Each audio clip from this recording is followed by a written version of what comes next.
God never intended nor desire for you to be a single mother and stay that way. No. I get it, things happen.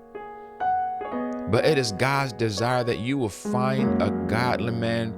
And if you have a child, a man that will come into your life and love you, love your child or love your kids and be able to build from there, right? So that's what you need. That's what you need. Hey, what's going on? Matthew Taman here.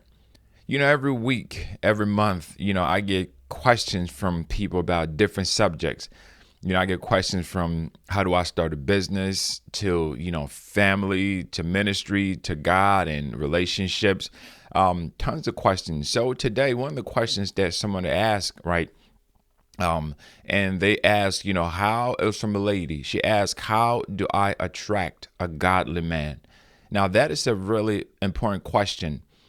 Because I do get tons of relationship questions from, a lot of women wanting to know about this and just different things. So if that's a question that you have been asking, if that's a question that you're probably wondering, right, and you're thinking, how do I attract a godly man?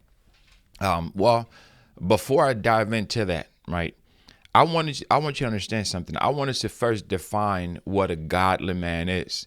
Because there's so many of you that are saying you want to attract a godly man, but you don't even know what that looks like. You don't know what that sounds like. You don't know what that feels like. So right off the back, you're attracting the wrong people thinking that you're attracting godly men. So what is a godly man? What does he look like? What does he sound like? What does he want? What is he looking for? Now, there's a list that I have here. Now, there's a lot of other things that's probably not on this list, but I want to give you guys at least 6 different qualities of a godly man. Now, I'm not talking about a godly man based on society standard, right? I'm talking about a true godly man. So the first thing that a godly man, right, has a personal relationship with the Lord Jesus. Right? Godly men have that relationship with the Lord because that's important. That's important because that is what keeps us going. That is what keeps us motivated. That is our foundation. So someone that have that relationship with the Lord, I'm not talking about someone who is just faking it. There are people who just fake it just to, say that they do, but they really don't. So someone that has a genuine authentic relationship. And ladies, you can sense when a man has an authentic relationship with the Lord. It just comes through. He don't even have to try to force it. It's just second nature to him, right? So you got to look for that, right? That's one of the things is, does he have that relationship with the Lord? Because here's the thing. Now, I'm not saying that, man, that we're perfect, right? But when you have a godly man that has a personal, genuine relationship with the Lord Jesus, right?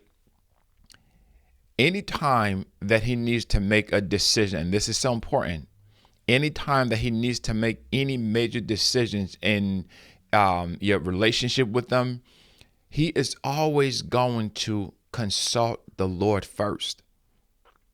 It's not going to be about him. He's going to ask, okay, God, I want to do this. What do you think? So that's why it's so important for you to make sure that the manly God you have that personal relationship. Because if you get involved with a man that is not a true godly man and he doesn't consult the Lord, doesn't pray about things, then you're going to be in a lot of trouble because he is going to do what he thinks is best. And sometimes I get it, man. We try to make that push, right? But if you don't have the Lord behind you in your decision making, you're mostly going to regret 99% of the decisions that you make because it's going to backfire. So a godly man is someone that has that relationship, and they are a man of prayer. A godly man is a man of prayer. Listen, you're going to face difficult times in life. You're going to have times when you just want to give up. You need a man that's going to be there to hold your hands and pray for you. Like, listen, you're going to be okay. No matter what you go through, they will pray for you. They will fast for you. They will cry out to God for you. They will lift you up in prayer. So that's one of the things. The next thing is you want a responsible man. There are a lot of men today that are not responsible. I was watching this video and they were talking about the quality of men that's out there, right? And it's so true. The ladies, she was just saying that she, try to date different men, but she realized that the quality of men that out of, maybe this might be an exaggeration, right? But out of 10,000 men, she said that there's probably maybe 100 that you can kind of sift through. And out of that 100, by the time that you narrow it down to quality, right, it's probably maybe 3 or 4. And that is so true, because godly men are responsible men. A godly man is someone that God has put through a process. And I'm going to touch on that in the next point, right? But someone that is responsible, they take care of their responsibilities. They don't run away from it. Of all the lessons that I've learned from my dad, one of the biggest lessons that I would have to say that I learned from him, just from observing, is responsibility. My dad always told us to be responsible. Take care of your responsibility. Don't run away from it. Do not run away from responsibility. So a responsible man, a godly man, is a responsible person. That means they're responsible with their time. They're responsible with their resources. And they're responsible with what direction that they're going in life. They're very responsible. So, but more on that later on. So the next thing now, excuse me, number 3 is they're not a womanizer. We live in a world that people think that all men just want to sleep with 3, 4, 5, 6 different women. And now there are a lot of men that are like that, a lot.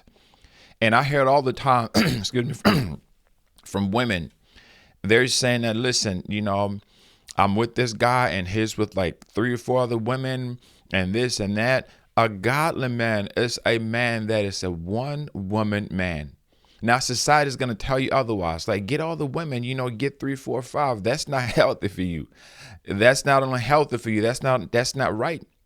But it's not healthy for you as a man to jump here, jump there, because you end up getting involved in so many unnecessary drama. I was talking to someone about 2 or 3 weeks ago, I think, and they're in their 40s now. But they said that when they're in their 20s, this person, they have like 16 kids, 16 or 14 or 16 kids. And he said that, when he was in his 20s and early 20s, late 20s, he would just bounce around to different women. He got a woman like almost every different state, right? Kids here, kids there. But he realized that was a big mistake to do that.